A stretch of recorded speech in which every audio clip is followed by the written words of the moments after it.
Good morning, ladies and gentlemen. We continue with our coverage of first quarter earnings. Companies that have declared good numbers in this overall environment of gloom and doom. That's Transport Corporation of India Ltd, where first quarter earnings have increased 17% to 107 crore rupees in the quarter gone by versus 91.6 crores a year earlier.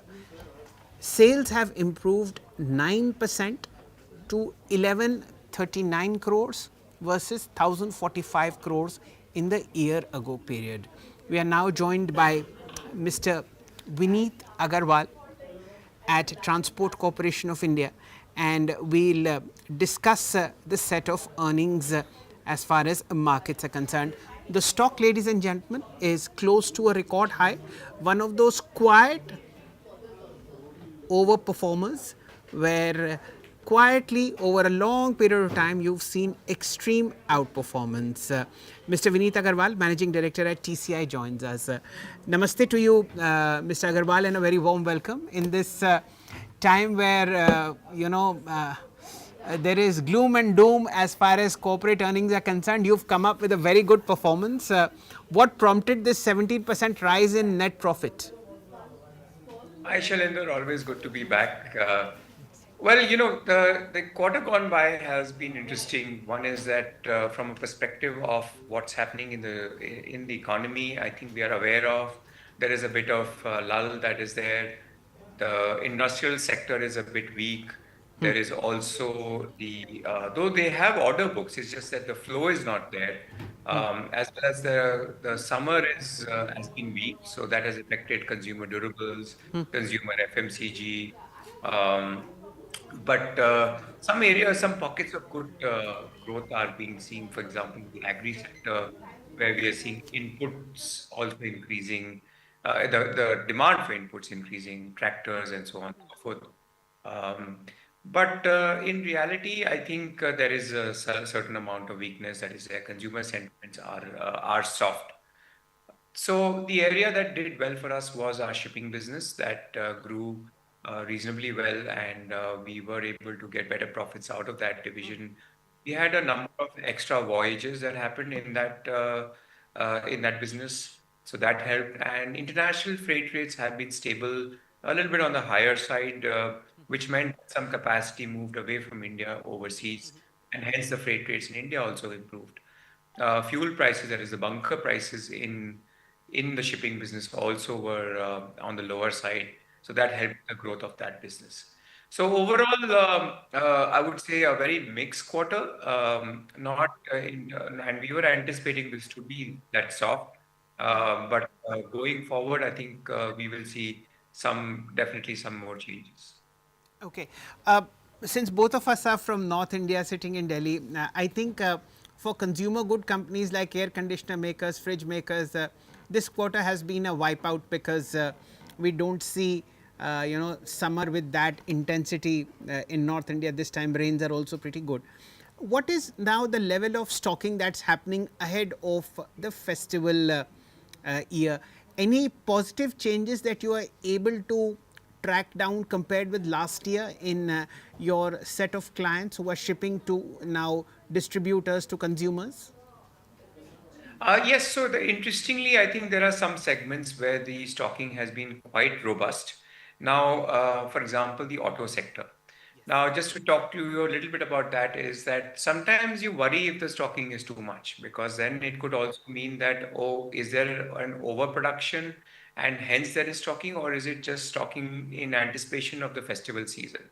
So we are seeing a huge amount of massive inventory buildup in the auto sector currently as we speak. However, on the other sides, which is more on the consumer side, whether it is textiles or home furnishings or things related to what people will typically buy during the festival season, I think that is at the same level as last year. Is not something unusual, either on the lower side or on the higher side. But as I said a little earlier, sentiment is still a little weak. Monsoon is good, so I think the expectation that rural economy will do well is high. But on the consumer side, on the urban areas, I think that sentiment still remains soft. Okay. Any geographies, any verticals that stood out on your examination in the first quarter? Any sector apart from auto that might have caught your attention? Well, certainly, related to the auto sector is the tractors sector has done reasonably well. I think that Okay. picked up quite well, including, as I said, agri inputs, so fertilizer or seeds and related equipment on the agri side. Even some of the finished products on the food side, which is directly connected to the agri, has also done reasonably well. Okay. So, auto, in particular, farm is looking good as far as the movement from factories towards distributors is concerned. Any fresh additions in capacity, Mr. Agarwal, in terms of fleet or ships or any new warehouses that you may have set up in the quarter gone by, and maybe the plan for the next 9 months or so? So the plan for the full year is a 450 crore capex plan, which includes addition of ships, so which is not really addition that will in terms which will come in terms of capacity this year, but this is advances for the build that we've ordered to come sometime in FY27. However, there will be some monies that has to be transferred for the advances, so that capex will happen. There's capex that we have planned about 100 odd crores for trucks and about 100 odd crores, 125 crores for warehouses, etc., as well as some IT equipment, as well as warehouse equipment. I think all of those are part of the 450 crore plan, out of which we spent about 60 odd crores in the first quarter. And typically, first quarter is a little, it starts picking up over the full year in terms of the plan. And in the quarter gone by, we've commissioned a few warehouses. We've added 50 odd trucks, but no capacity addition when it comes to any ships, etc. Okay, fair point. OPM remains constant at 11%. This is something that you can easily maintain for the coming 9 quarters, or do we see an uptick? No, certainly the next 9 months, we do expect it to be in line with the guidance of 10 to 15% on the top line and about a similar kind on the bottom line. So this will is anticipation for us is that there are some businesses that are doing well. Some businesses tend to mirror GDP growth, and hence there is some amount of it's a little weaker. But others are picking up. Cold chain, for example, or supply chain business or the rail business. So all of that should definitely help in terms of the guidance that we've planned for the year. Okay. Uh, Borrowings are somewhere in the vicinity of 220 crores to 240 crores, mostly for working capital requirement. You're very comfortable with Well, that? it's not that much. I think it's about 125 odd crores. I think is mostly for some kind of capex like trucks, etc. We do have more than 275 crores of cash on our books, Yes. and we have, so this is a very limited amount of debt we have, because that financing of these kind of assets is actually cheaper when it comes to debt versus putting equity. So it's reasonable in terms of debt structure. Mr. Agarwal, Transport Corporation would be the first, how should I say, fast indicator to find out how global supply chains and this tariffs issue that we are facing with the US, or the US is facing with many other countries, and India might be a part of that supply chain. How is your interpretation? What is the pulse that you get when you hear this global war happening? Are you able to move overseas imports into India comfortably, or are you seeing some kind of an issue there as well? We are less, Shailendra, into the exim business. However, the sentiments that we are seeing on the ground is very uncertain. There's a very high degree of uncertainty because of the tariff, whether it is going to come or whether it's not going to come. I think it is starting to affect production of several companies, where they are thinking that, okay, do I produce for the export market or not? Do I focus on the domestic market? So definitely there are this kind of uncertainty on the tariff side playing out. There is no real embargo or any kind of impediments to trade in terms of import or export per se from a logistics perspective. It is mostly from a perspective of whether this is going to be something that we want to do or not. So the investment plans for several companies are perhaps on hold. I think the private capex that we see is weak because of some of this uncertainty as well. So let's see how this plays out. I think we have a few more weeks before we can definitely see a result. Okay. Mr. Agarwal, I was diving deep into the growth potential, the growth part where growth came in as far as sales is concerned. And I see supply chain solutions division showing a 22% growth year on year on its revenue.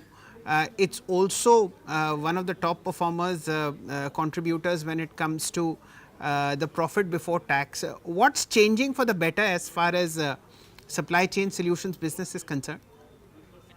One interesting development that has started to happen is warehousing. I think we are seeing a good traction Right. there.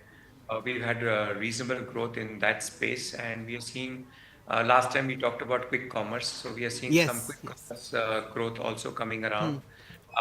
Some of the larger companies are also wanting to outsource to more organized companies like us when it comes to large warehouses, because when we start looking at uh, the big warehouses, big CNFs, the complexity changes quite a lot. You're talking about huge amount of inventory, huge amount of throughput, massive amount of people, whether it is labor, workforce, or other white collar workers and blue collar workers.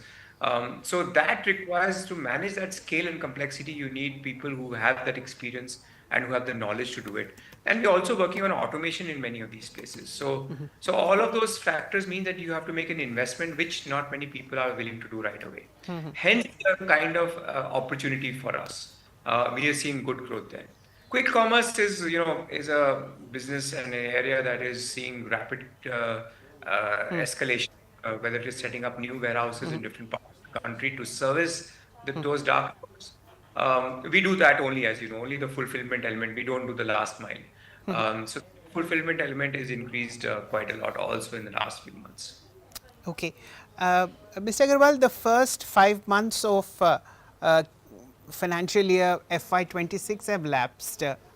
How do you feel when you see your business? The reason why I ask you this is, as I have said, you are the early indicator for the rest of corporate India. If goods are moving fast apace, it essentially means that the pulse is good.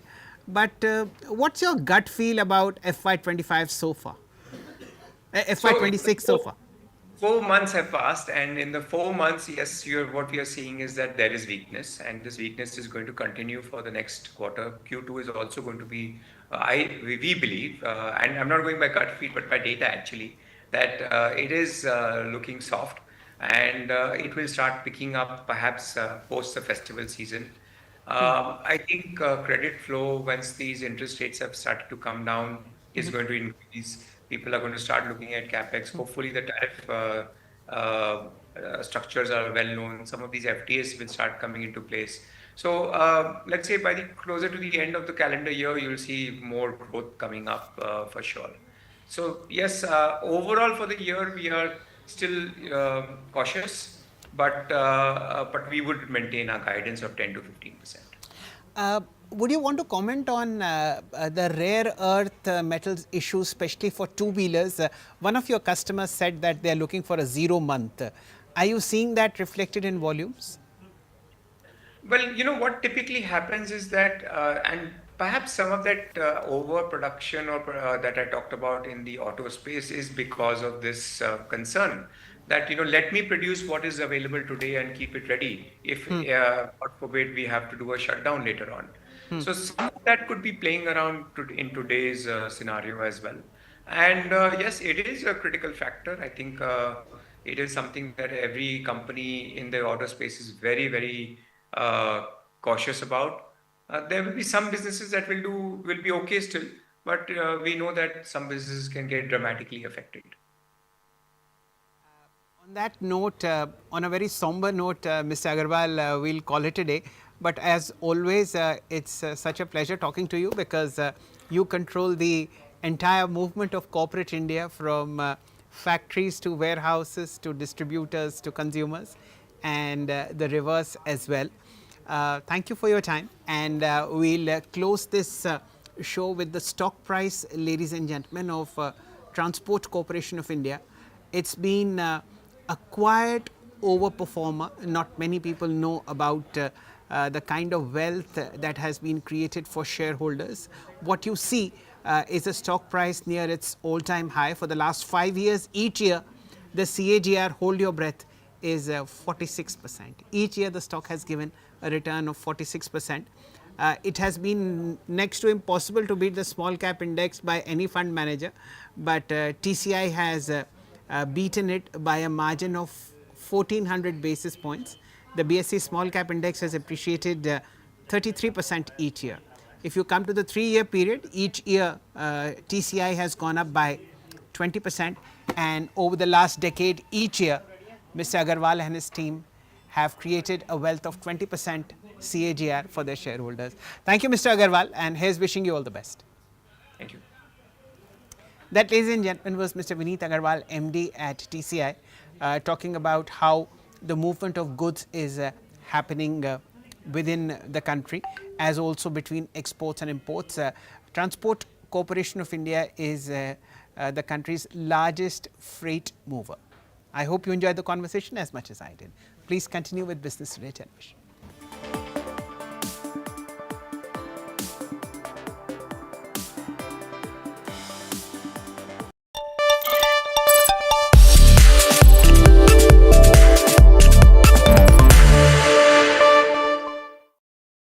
Well, we all have a fond memory of old Kinetic DX. Now, years later, Kinetic Group has decided to reincarnate